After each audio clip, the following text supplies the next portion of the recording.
የመካከለኛው ምስራቅ ሀገረ ስብከት ሊቀ ጳጳስ የቅዱስ ሲኖዶስ አባል የሁላችን የበረከት የትህትና አባታችን ክቡር መልአከ ሰላም ቆሞስ አባ ኃይለ ጊዮርጊስ የደብራችን አስተዳዳሪ፣ ክቡር መጋቤ ሐዲስ መምህር ያሬድ የሀገረ ስብከቱ የሚዲያ ክፍል ኃላፊ፣ ክቡር ቄሰ ገበዝ ቀሲስ ሲሳይ፣ ክቡራን ዲያቆናት፣ ክቡራን የቤዛ ብዙኃን ሰንበት ትምህርት ቤት መዘምራንና መዘምራት፣ በዚህ ያላችሁ የእግዚአብሔር ቤተሰቦች ሁላችሁ እንደምን አመሻችሁ? እንደምን እስከዚህ ሰዓት ቆያችሁ? ልዑለ ባሕሪ አምላካችን ቅዱስ እግዚአብሔር በቸርነቱ በምሕረቱ ጎብኝቶ በዚሁ በተቀደሰው ስፍራ ተሰብስበን በረከት እንድናገኝ ስለፈቀደልን በድጋሜ የተመሰገነ ይሁን። እንደዚሁም ሰማይና ምድር የማይችሉትን አምላክ በሆዷ የቻለች የወለደች እመቤታችን ቅድስት ድንግል ማርያምም ለእርሷም የጸጋ ምስጋና ይድረሳት።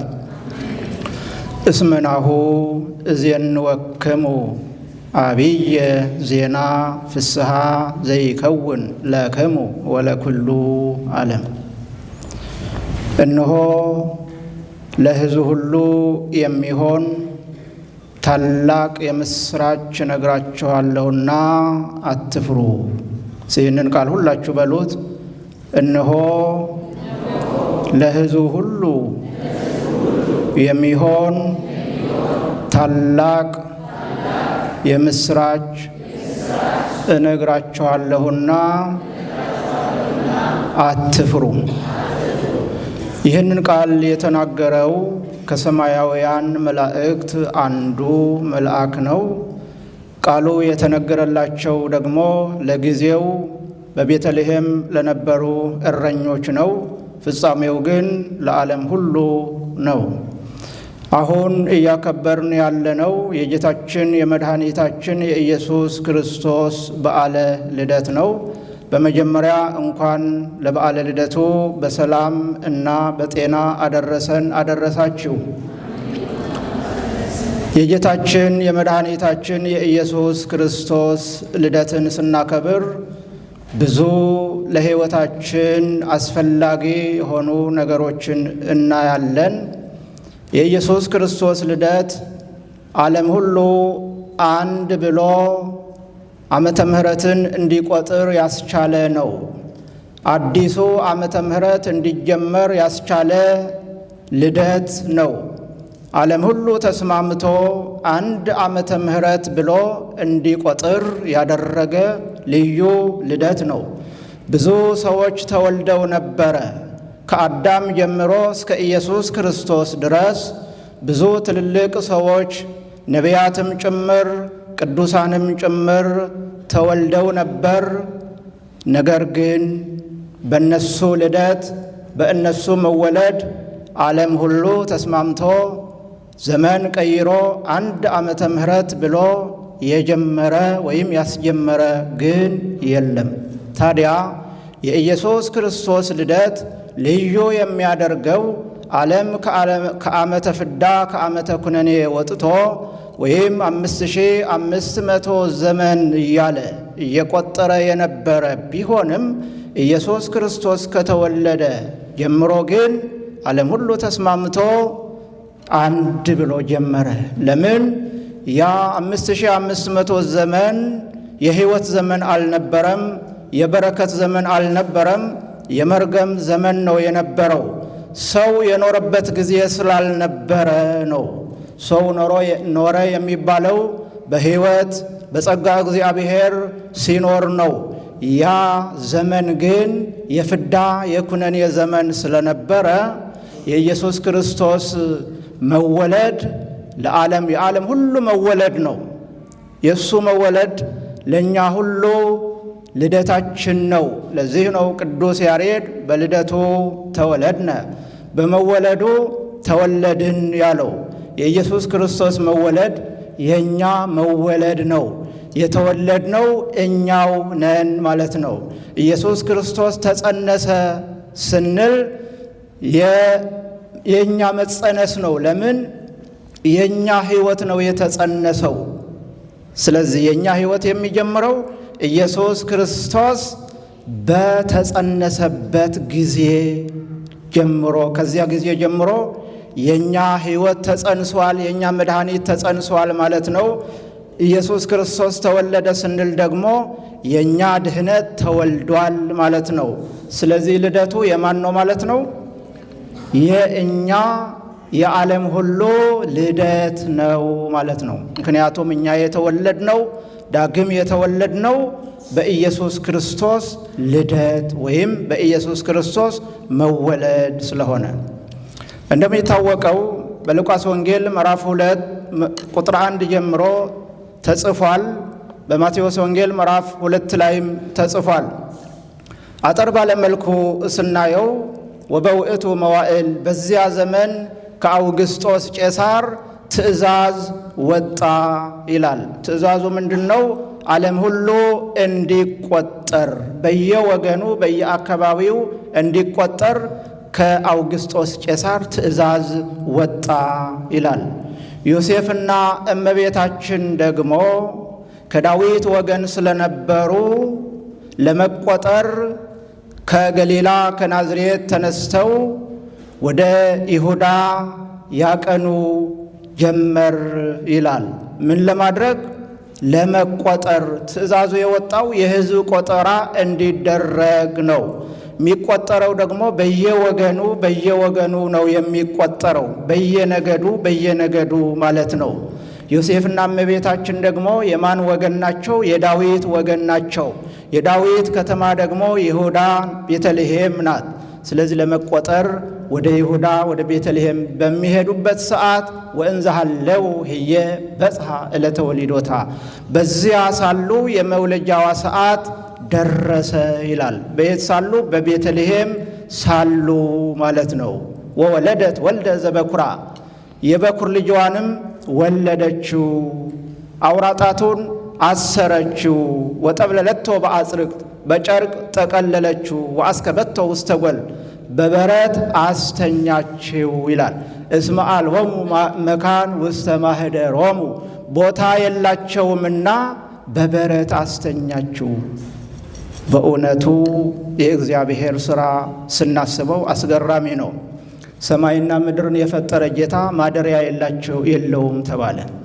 ሰማይና ምድርን በመሃል እጁ የያዘ አምላክ ማደሪያ አጥቶ በከብቶች በረት ተወለደ፣ በጨርቅ ተጠቀለለ።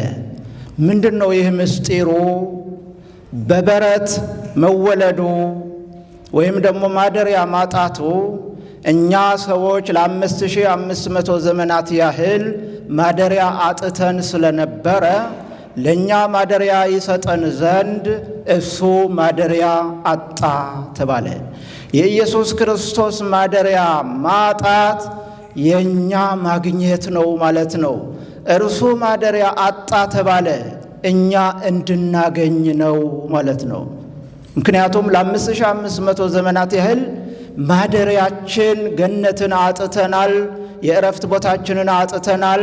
ስለዚህ ሲወለድ ማደሪያ አጣ የተባለው የእርሱ ማጣት የእርሱ መውደቅ ለእኛ መነሳት እንደሆነ ሁሉ የእርሱ ማደሪያ ማጣት ደግሞ ለእኛ ማደሪያ ማግኘት ስለሆነ የእርሱ ሞት ለእኛ ሕይወት እንደሆነ ሁሉ ማለት ነው። በጨርቅ ጠቀለለችው አለ። ጨርቅ በጣም የተበጣጠሰ ነው ጨርቅ የሚባለው። እንዲያውም ኢየሱስ ክርስቶስ ሲያስተምር ወንድሙን ጨርቃም ብሎ የሰደበ የገሃነመ እሳት ፍርድ አለው ብሎ ተናግረዋል። እርሱ ግን ሲወለድ የለበሰው ጨርቅ ነው። የመጣው የተዋረዱትን ለማክበር ስለሆነ እርሱ ጨርቅ ለበሰ። እንዲያውም ቅዱስ ያሬድ በለስ አለበሰችው ይላል። ከደነቶ እሙ ቆጽለ በለስ ሆኑ፣ የበለስ ቅጠል አለበሰችው። አዳምና ሔዋን ከገነት ከወጡ በኋላ የበለስ ቅጠል ለብሰው ነበረ። ምን ለማድረግ? ኀፍረታቸውን ለመሸፈን።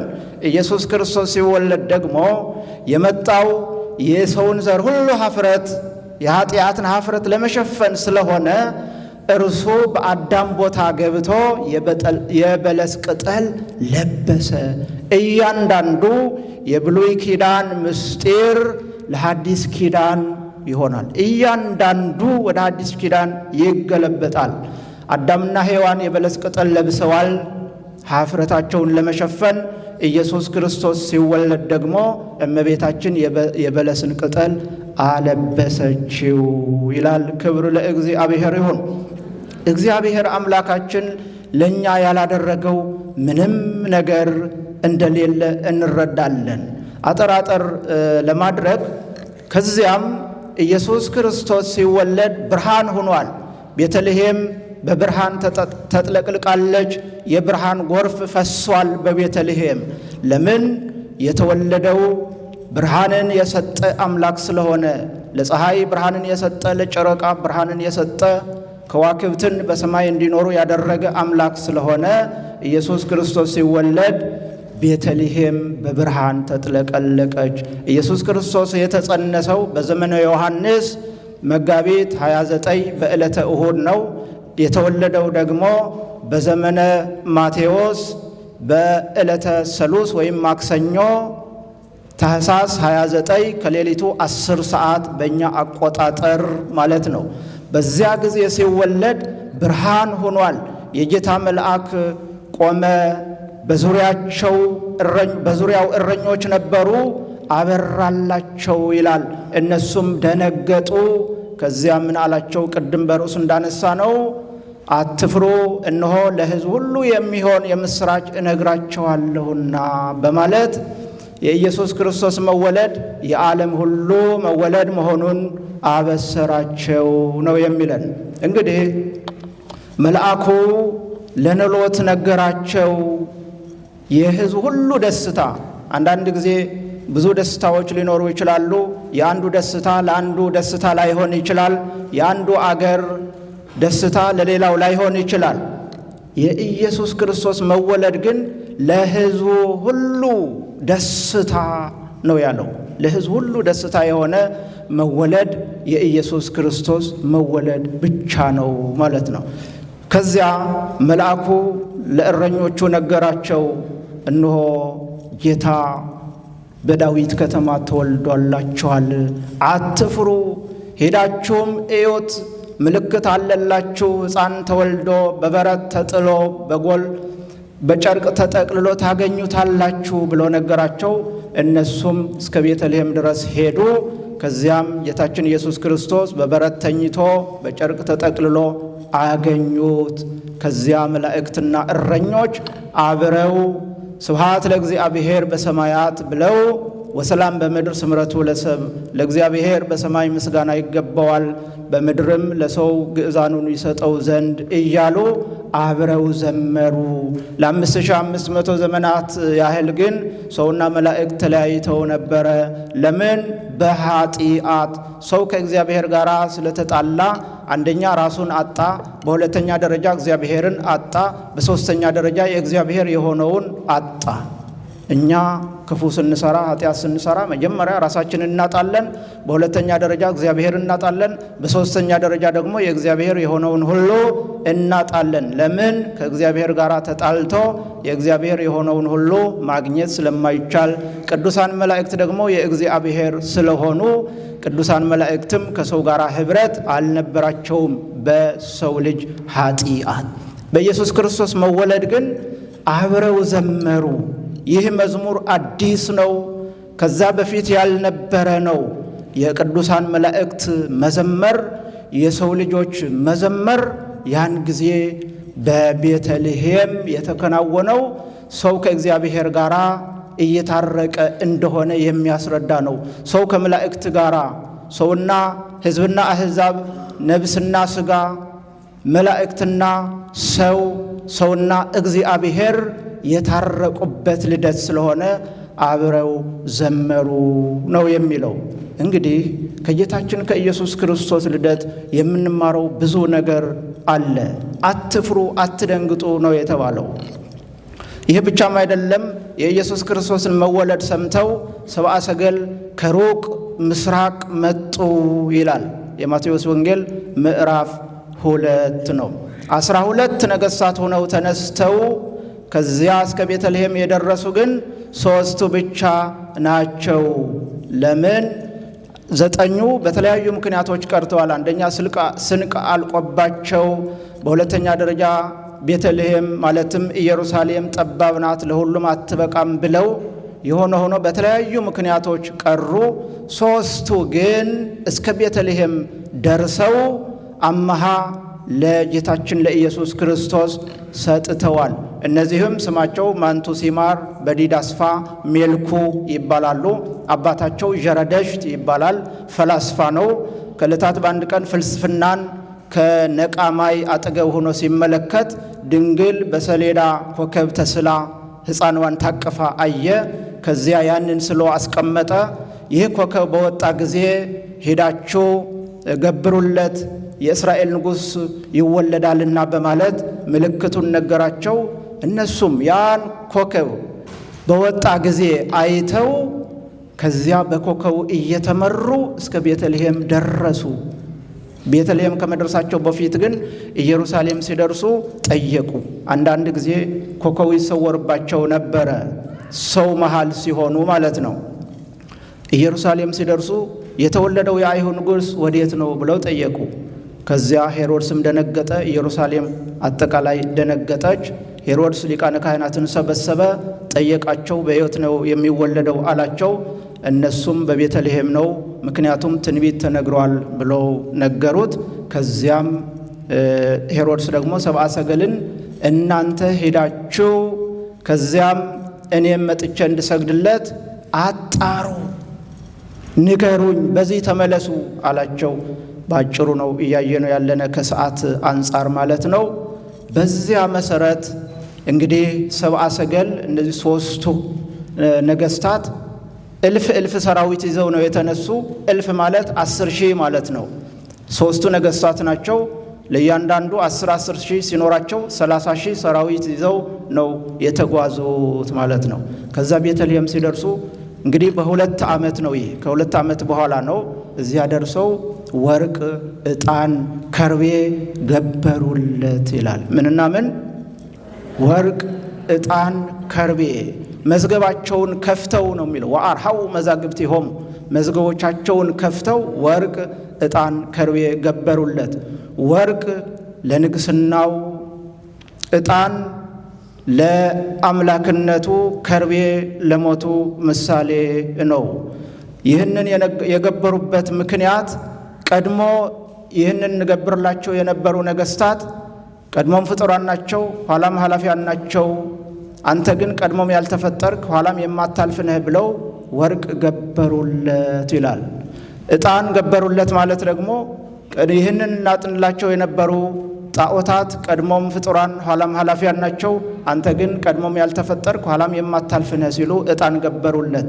ከርቤ ደግሞ ከማህበረ መላእክት የተለየ አዳምን አንድ ታደርገዋለህ፣ ጽንዓነስ ሰጥተህ ታጸነዋለህ ሲሉ ከርቤ ገበሩለት ይላል። ይህ ብቻም አይደለም፣ ወርቅ ጽሩይ ነው፣ አንተም ጽሩየ ባህሪ ነህ ሲሉ፣ ዕጣን ዕጣን ምዑዝ ነው፣ አንተም ምዑዘ ባህሪ ነህ ሲሉ፣ ከርቤ የተለያየውን አንድ ያደርጋል፣ አንተም የተለያየውን አዳምን የሰውን ልጅን አንድ ታደርጋለህ አሉት።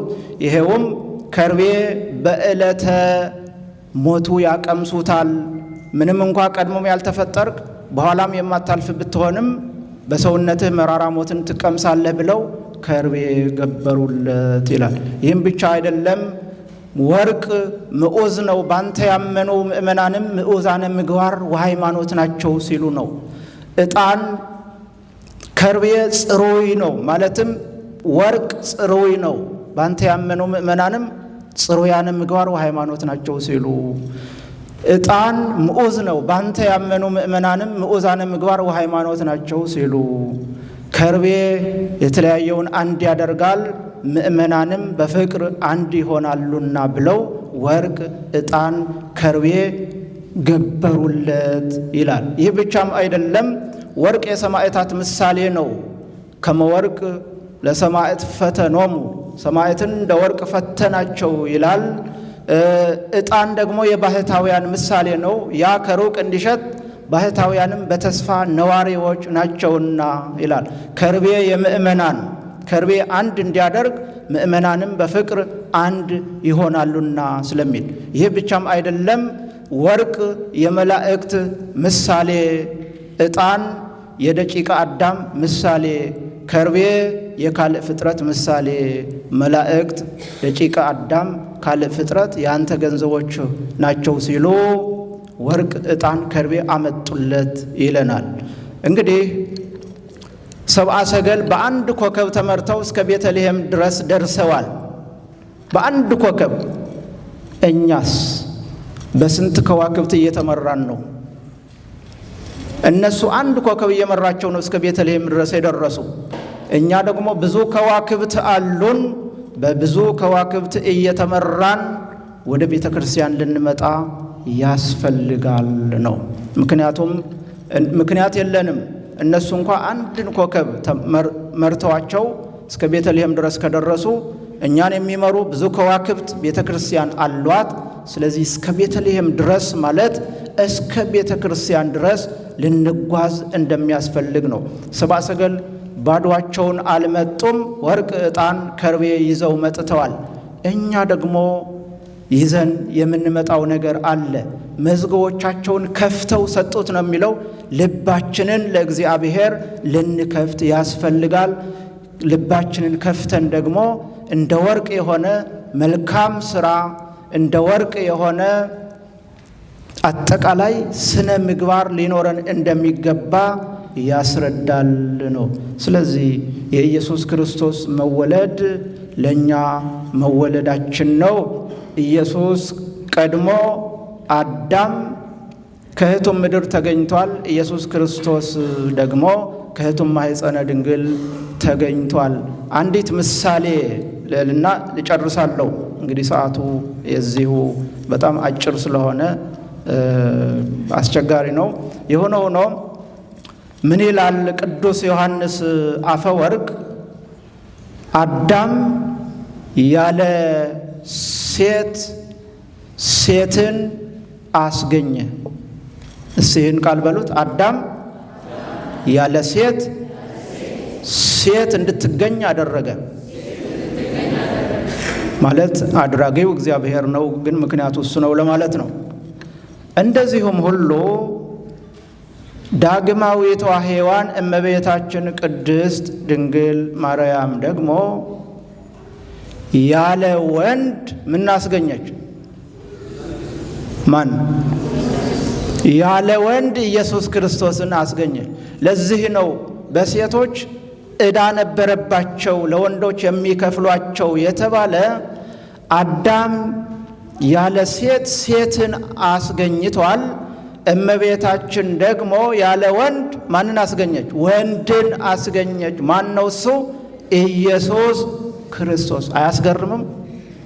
በጣም ያስገርም የእግዚአብሔር ሥራ ነው። ስለዚህ ሴቶች ለወንዶች ከፍለዋል ማለት ነው ብድራታቸውን። ልክ ወንዶች ያለ ሴት ሴትን እንዳስገኙ ሁሉ በአዳም በኩል ማለት ነው።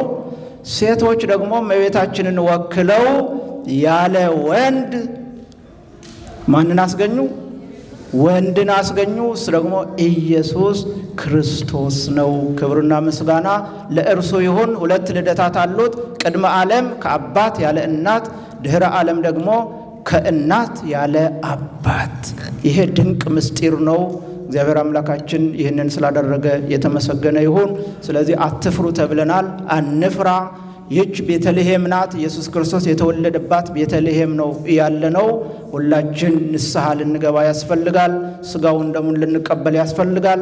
እውነተኛ ደስታ ልናገኝ ከፈለግን ወደ ቤተ ክርስቲያን መምጣት ነው። እውነተኛ እረፍት ያለው በዚህ በቤተ ክርስቲያን ነው። ስለዚህ ተስፋ ልንቆርጥ አይገባም። አትፍሩ፣ አትደንግጡ ተብለናል። በእግዚአብሔር ቤት ሆኖ መፍራት የለም፣ መደንገጥ የለም። ምክንያቱም እግዚአብሔር የሚያጽናና አምላክ ስለሆነ። ስለዚህ በተለያዩ ነገሮች ተስፋ ሳንቆርጥ እግዚአብሔር አምላካችን አለልን እያልን ወደ ቤቱ ልንመጣ ያስፈልጋል። በእርሱ ልንጸና ያስፈልጋል። ወስብሐት ለእግዚአብሔር።